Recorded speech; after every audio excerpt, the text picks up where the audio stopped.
All right, let's turn our attention to other stories now. A yet-to-be-verified number of people have lost their lives and property costing a fortune destroyed in a renewed conflict between farmers and herdsmen in Godo and surrounding communities in Kaduna State. Several residents of the area have fled as a result of some security personnel deployed to keep the peace in the area have had a sour taste in their operations. Many of them have been wounded and are now receiving medical attention in Kafanchan area of the state. Now, the state government, or Kaduna state government, has called for calm. Briefing newsmen in Kaduna, the deputy governor, Bala Bantek, says there is reinforcement of security personnel in the area. The ongoing cycle of self-help, reprisals and vendettas is producing an unacceptable toll of death, destruction and pain.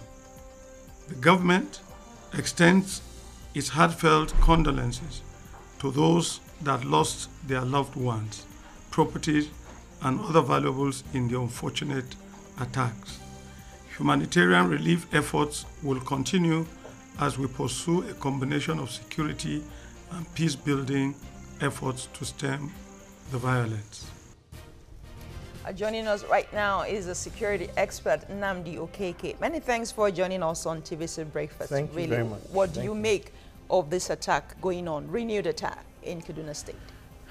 Firstly, to put this in perspective, I will try to stay not political. We have a situation that is ongoing, it's global, and yet we are always going to be reactive about it. The Fulani Herdsmen are currently rated by GTI Index, Global Terrorism Index, as the 4th deadliest terrorist group in the world, with just about 1,229 killings in 2014. Now, in Nigeria alone for 2016, by December, maybe having over 1,000. So we are the most hit by this event. First, you will expect that when you have an issue like this, you will have the deployment of the military there, not visiting, but deployed there. Because for every issue, there are pre-indicators. Sometime in the past, in this same location, we had people in that outpost killed, about 2 policemen. Now, it shows that that place is vulnerable and people are no more safe. Villages have been sacked in several places. In a space of 1 month, you have about 500 people killed in certain states. So we have states that are not really affected by this, but it's moving down south. But before then, you'll expect that we have strong deployment. I assure you, between now and December, we will still have attacks. We will still have the police responding slowly. Not because we don't have a fantastic police, it's just because we have a reactive society.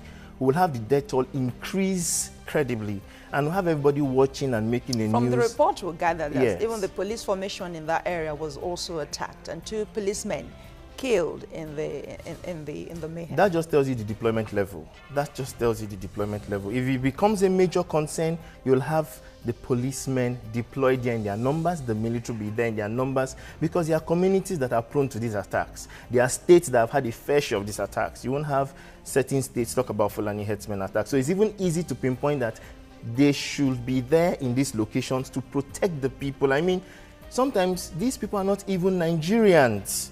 So what it means is we're attacked by foreigners and there are people in charge of making sure we are safe within our territory. They should be deployed there permanently. It mustn't degenerate into a situation where we have them form the headquarters of the army in Borno, as we have just done, or when we have foreign news hitting on us that what's happening, the death toll is 4,000. What's happening? Because it's actually going there.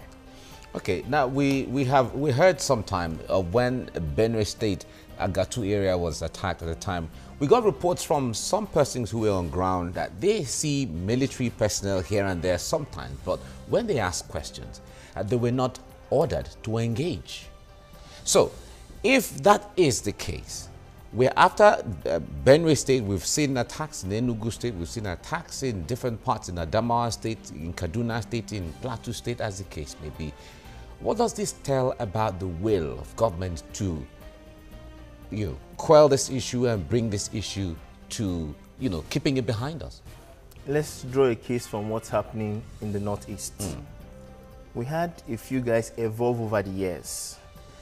There were a series of attacks treated with kid gloves. At some point, we took a stand. Come, let's establish the military formations here, have them stay here and live here and face this. Now, we don't see that happening now, you know, because the death toll, maybe 1,000. Sometimes I wonder what the value of human life is in this country. But what it means is we have our solutions because we already have an experience that's telling us what to do. We have these locations. All we need to do is have men deployed there permanently. Else, we'll look other way and see what has worked for other states. I take a case from Ekiti State, where you have people, these communities are rural, they are not in the city. How do they prevent crime from happening in those areas? It's not the police that does that. They're a group of people who ensure that these places are safe, strengthen them and allow them make their place safe. This is not to say that, let's not forget, there are Fulani herdsmen who are law-abiding. They are settlers.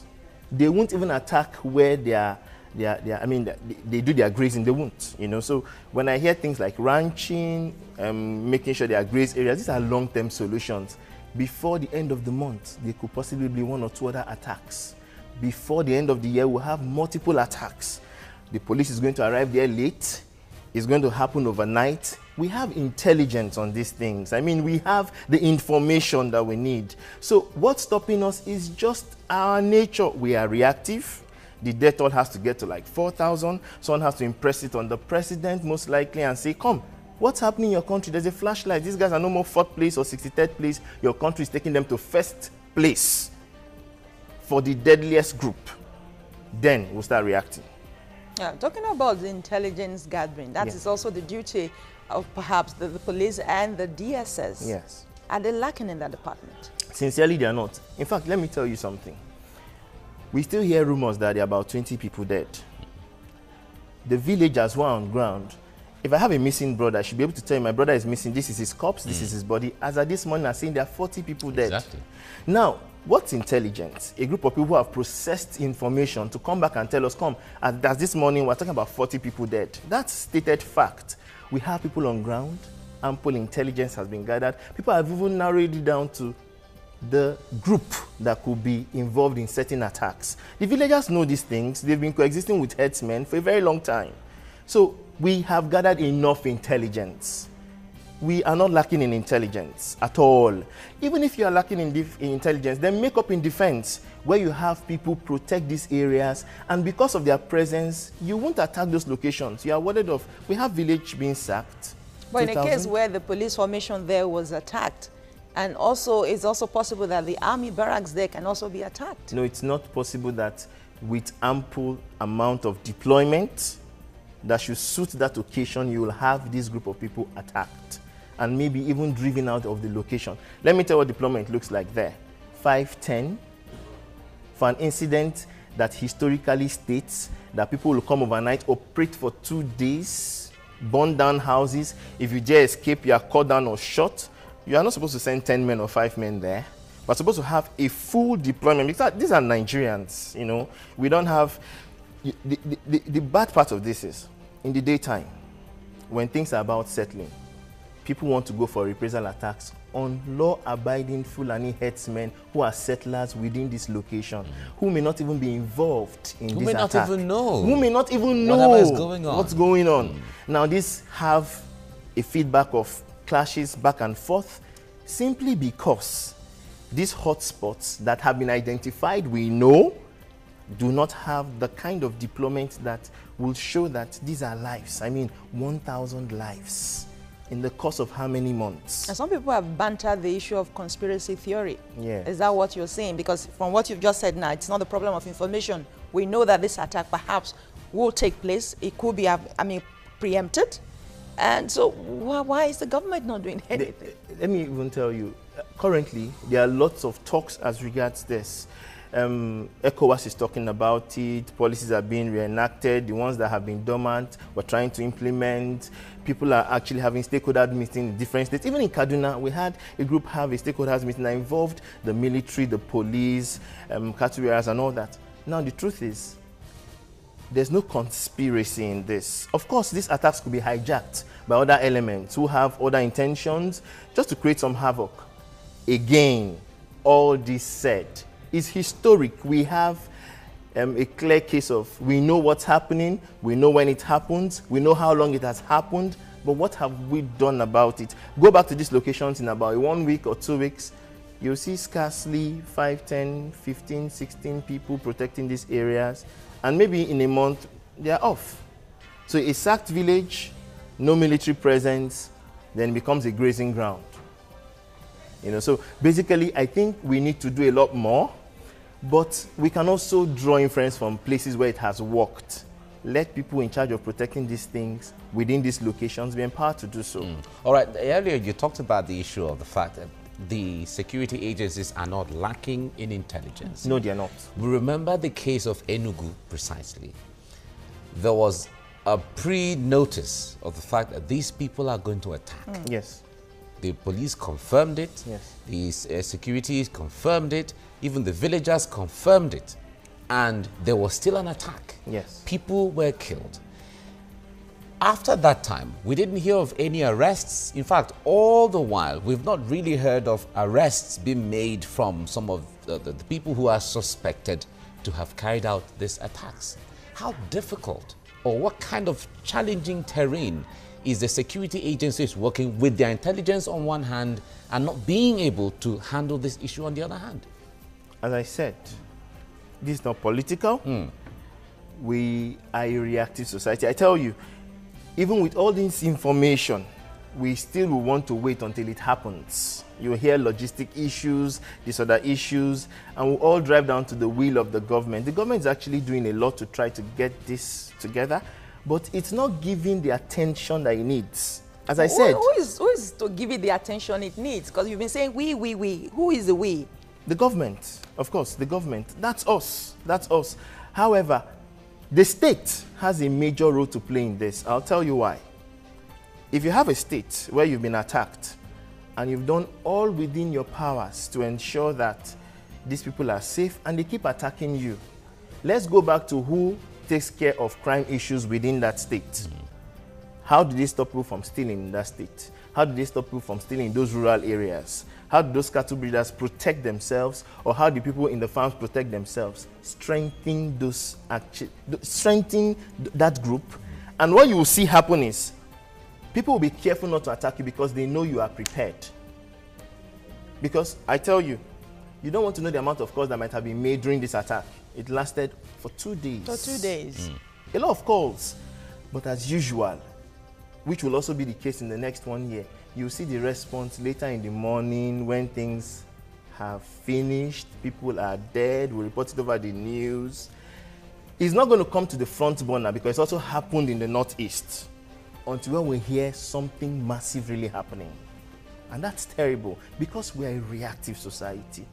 All right. You mentioned the ECOWAS policy. We understand, of course, if you follow what we have now, it's people from other African countries who are members of ECOWAS can freely come in grazing and out. Is that a problem? There are a lot of issues here. The first one is ECOWAS is trying to say this should be the passage route. Let's agree on that. These are grazing areas. Let's agree on that because we have nomads. That's fine. We also have issues like there's no water, or perhaps places are becoming deforested and please, you know, you can actually move and have your stuff. But again, these are all long-term solutions. When I hear the word policies, ranch, these are long-term solutions. Is it going to stop the next state from being attacked this week? Is it going to help the police respond on time? Are we going to have less lives lost should they try to attack another state in another hotspot that has already been identified? The answer is no.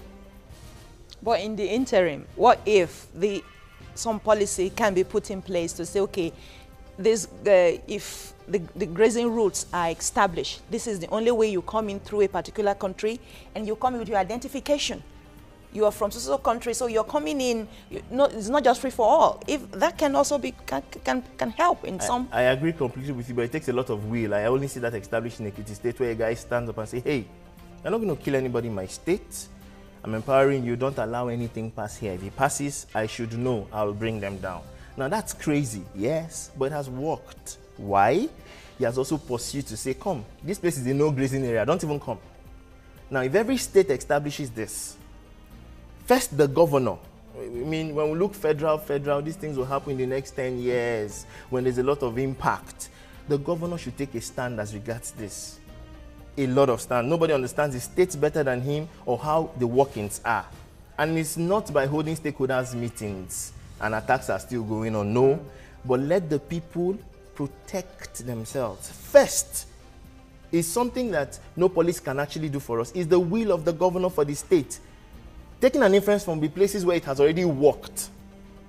You know, that's or my perhaps position. issue identification cards to It's going to be a graze bit Ethiopian to issue identification because you have somebody. To nomads. Yes, To nomads nomads. where it's going to be. he has to present. You either present It's a it or you beautiful idea on paper to issue ID cards. maybe it might work. No, but in the situation where you just said that the state governor, that is the governor of the state, has a role to play. We've seen it work in Ekiti State, for instance. But in a situation where all security, whether it's the DSS or the police or the military, it's an issue of the exclusive list where the federal government controls everything from Abuja. How effective would that be? At that level, we now strengthen deployment. I'll give you an example, sir. In a particular state like Benue, within a month, you have a series of attacks. What I'll expect is if I get to those locations now, I find the military deployed there permanently. That's federal. You know, the governor will have his role to play. The reason why we are not having the kind of response we demand is we've not had, the Benue guys are calm, they are relaxed. If they had to have a reprisal attack, it turned into a major clash. You have 2,000 lives lost. Even the law-abiding Fulani herdsmen who are settlers, they are attacked, people killed. Then you have a state of emergency, perhaps. And we hope it doesn't get there. Yes, but basically we shouldn't wait until that happens. But the federal has a role to play. In these areas, I expect to see military deployments staying there. You're not visiting. That's your location, just like we have in the Northeast. And I tell you, no group of men will want to attack any of these locations with such deployment. I'm not talking about 5 men or 7 men who will come for a month. They stay there to protect these territories. Okay, we'll come back to this to discuss more.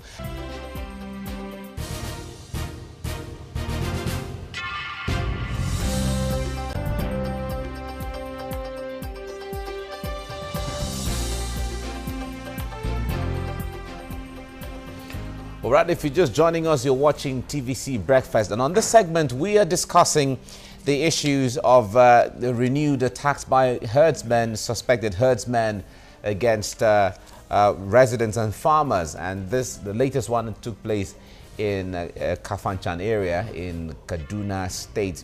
And we're discussing those. We have a security expert with us in the studio, Nnamdi Okeke. We've been dwelling on this and looking for a way forward and analyzing how things have been all the while. Now, you said earlier that the issue of ranching, grazing reserves and so on are long-term arrangements. True. But in Ekiti State, it is working so far with the laws that were put in place. In fact, within about 2 or 3 weeks, some cattle were arrested from what we heard. So how, what makes that different from the concept of the recommendation it should be a long-term solution? Firstly, we have about 415, perhaps grazing areas that we have here in Nigeria, by 100 working, okay? And it will take a while to actually get them to work. You don't also set up a ranch overnight. You know, you don't also set up a ranch overnight. These things will take time. Now, will that stop the killings of people this week? Say, for instance, in Kaduna? No. As a matter of fact, there are ongoing programs like this in Kaduna being put in place to ensure that these are grazing areas you should stay in. I mean, that plan has started since May until now, but that didn't stop the killings of people in Kaduna. The Ekiti State is a unique one.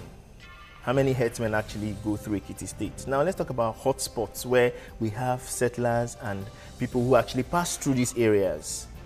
Believe me, nomads will exist here for another 100 years. I mean, so we're looking at something that works short term. What do we do now? Ranching is wonderful. It's a great idea. We have had herdsmen have clashes with people in the farms. Even in the US, ranching was a solution. So at the long term, it's going to be a solution. But in the next 1 week, what do I do as a governor, for instance, to ensure that this particular area is not attacked again? It's not ranching. It's not developing grazing sites. It's also to put certain strong rules as regards how these areas are protected. And as I said, first, you have people who are deployed in these hotspots because they have been identified. We'll come back to that. You tell us more beyond the deployment of the security personnel. We have with us via phone our correspondent from Kaduna, Tessem Akande. Many thanks for joining us. Oh, Tessem, okay, I can see you via Skype. Hello, Tessem. Yeah, good morning. Good morning. Really? Yeah. How are the Kafanchan people faring with this attack? Well, the Kafanchan people, it's been a very bad time for them. Of course, the deputy governor was there yesterday, interestingly, and so he went with a promise, he went with an assurance that normalcy is coming back. But generally, the Kafanchan people, it's not been the best of times for them, I must say. All right, Tessem, take us through the picture of what is going on there. We hear of reprisal attack in some areas, but we hear that some Fulani people have been attacked and so on. From the reports we got, I don't know whether you can confirm any kind of reprisal there so far. Well, there have been attacks and counterattacks, and interacting with people from that area. I've been to Gudugudu recently and interacting with them from people, residents of the area who I think were telling me the truth. They told me the reason why we're having these attacks and counterattacks is just vengeance. They wouldn't, excuse me, they wouldn't explain more than that, but they told me it's vengeance, vengeful attacks. It was very, very not good because you could see farmlands destroyed. You could see for the first time, I went through about 6 communities and I didn't see a single individual living. All I could see were destroyed farmlands. All I could see were animals that had been,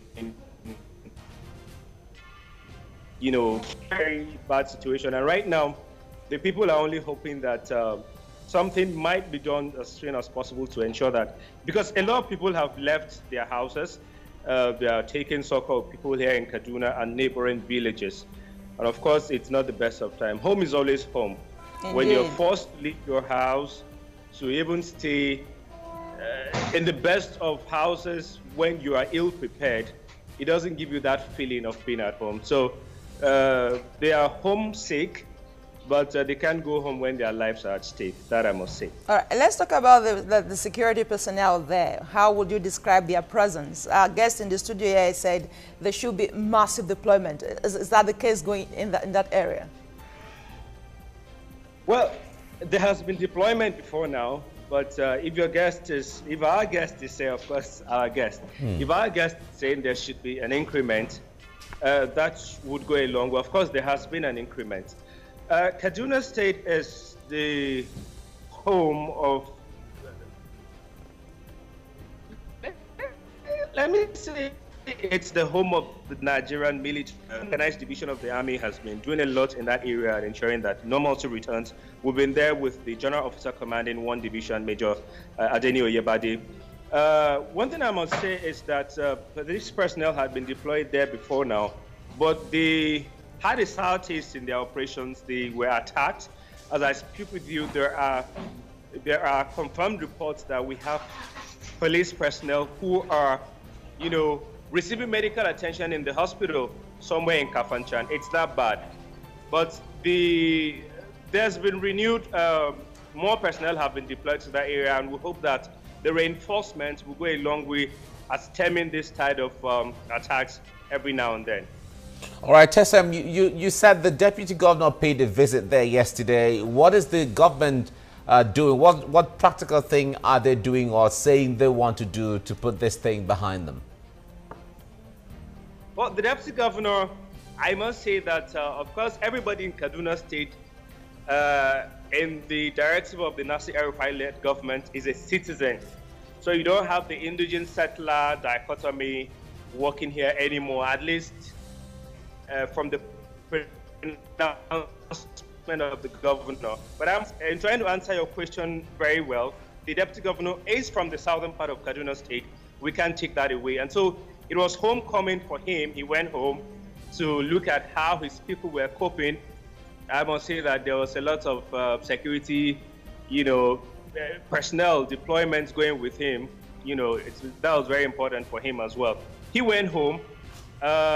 He went with a ray of hope. He went with assurances to his people that as a government, and as a responsible government, I must say, they said they are not sleeping. They are putting together every plan. They are putting together, of course, there's been mass deployment already as the chief security officers. But the assurance or the visit yesterday, apart from the support by security reinforcement, was to give them hope.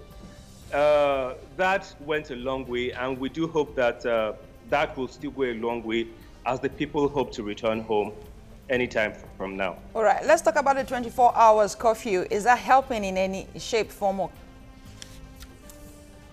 Well, sure, it's helping. When a situation is almost exacerbating, when it's almost getting out of hand, curfews become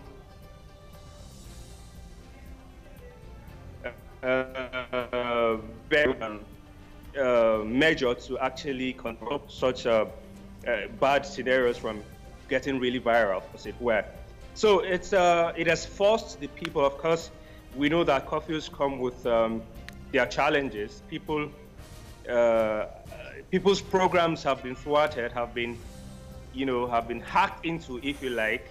Well, the maximum point the government wanted was peace. And so there is relative peace now, but the people, though peaceful, the atmosphere, the people are not as free as they would have wanted. And so to answer your question more in the affirmative, there has been relative peace with the curfew being imposed. All right. Tessa Makinde, thank you very much for giving us updates there, and stay safe anywhere you are. Thank you. Don't forget the dog bite. I hope you're fine now, Tessa. Sure. All right, we wish you well. We still have Nnamdi here. Now, before we let you go, when it comes to moving forward, what scenarios do you see playing out as we go forward with this issue? Okay, first, I'll start by appreciating what's really ongoing. We may not really bring this to limelight because of the attacks. We have lots of stakeholders meetings. We have places set up for grazing. We have people thinking of ranches, because a lot of debate actually going on, even internationally, Herdsmen Attack. I mean, moving from the 63rd to the 4th position of the World Deadliest Attacks, But again, in the interim, when you have a location that has been hit once, twice, thrice, let's see a permanent deployment of the military. This is basic. They are not going to be visiting. They should reassure people that they can come back to their homes. They won't be sacked. They are Nigerians and they will stay protected. I tell you something. If something happens like this in Kaduna, it degenerates into sectarian, religious, and loads of violence that will happen over the course of months, okay? So when we have the military presence there, it will shield such happenings. That's first. Secondly, we need to think a bit inward.